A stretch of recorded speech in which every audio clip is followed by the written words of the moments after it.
Hi, I'm Bev Parker. Welcome to the Magic Kitchen. This is Independence Day Condiment Trial and Error Day. I've learned some things to tell you not to do when you're making certain condiments, for instance, ketchup.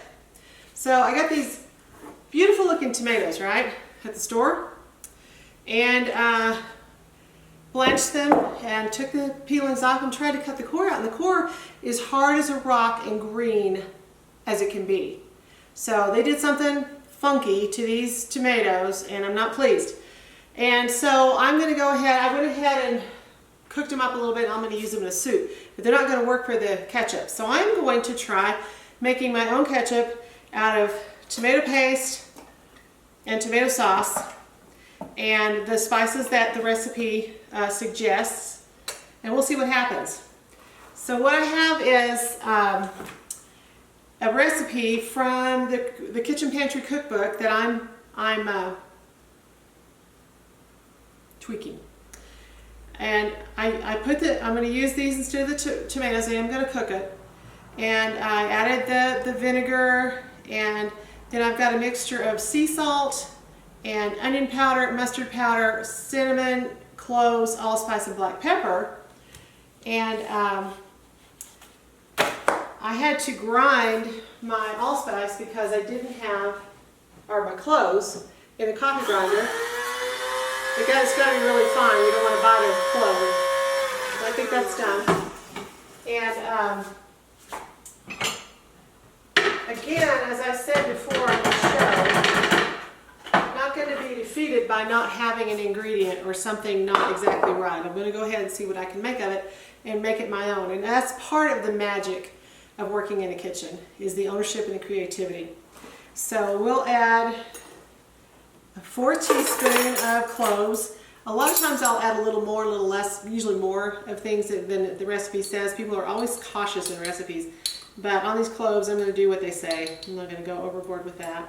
And again, so what I'm adding to this tomato paste is a can of paste, to this ketchup mix, and 2 cans of sauce, and a cup and a half of vinegar, distilled white vinegar, and 2½ teaspoons of sea salt, and then it's just easy, a teaspoon of onion powder, teaspoon of mustard powder, or excuse me, ½ teaspoon of mustard powder, and then a 1/4 teaspoon each of cinnamon, cloves, allspice, and black pepper.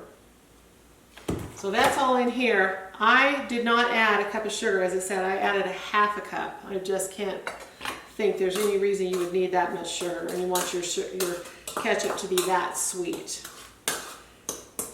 So that's what we did here. I'll mix that in with all this, and we're just going to cook it a while. And I'm going to do a little special thing on mine. I've been roasting garlic, and I'm going to show you that in a minute. And I am going to add some of my roasted garlic to my ketchup, and it's going to be marvelous. When you roast garlic, I'll talk about how I did it and show it to you. Just now got done. When you roast garlic, it's richer and sweeter and milder. So it's just a wonderful, wonderful, wonderful thing to put in. Lots and lots of things to make it extra special.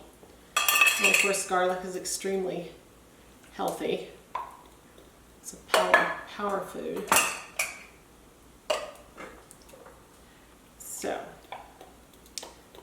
yeah.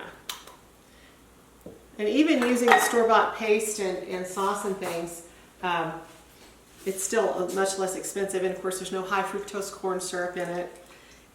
You can use alternative sweeteners. You know, you can make this really good with monk fruit. And, or, you know, turbinado or demerara or some kind of other sugar.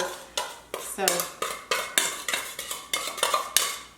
we will just put this on to cook and just cook it down until it has the consistency that we want it to have. It shouldn't take long with all that paste in there.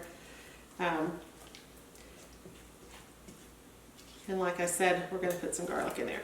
So I'm going to put this on low, stir it every so often. It is a non-stick pan. You want a non-reactive pan.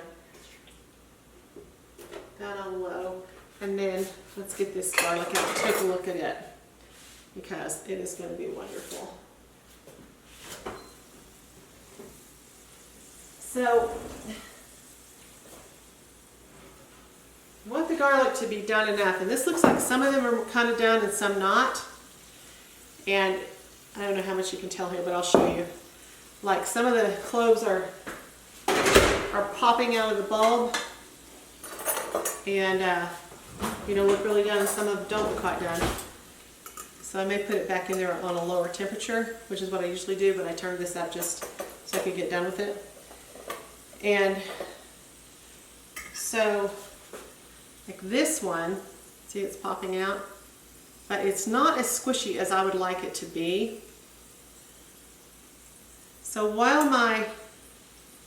you can tell what I did was I just cut the tops off the garlic, right? Not the root side, the other side, just sliced off the top and doused them under olive oil and roasted them in the oven. And like I said, I had it on 350, but I'm going to turn it down now so it can roast really slow and not get overdone on top. I'll turn it down to 250 and let it keep going here for a bit. And then we'll put that in our ketchup. So the next thing we have to do, which is coming right up, is make mustard for our 4th of July Independence Day celebration. So if you're liking or subscribing the idea of making things that cost a lot less, taste a lot better, and are much healthier, please give me a like and please share this, because what I'm about is lowering your grocery costs while you increase the value and the taste of what you eat. Magic in the kitchen.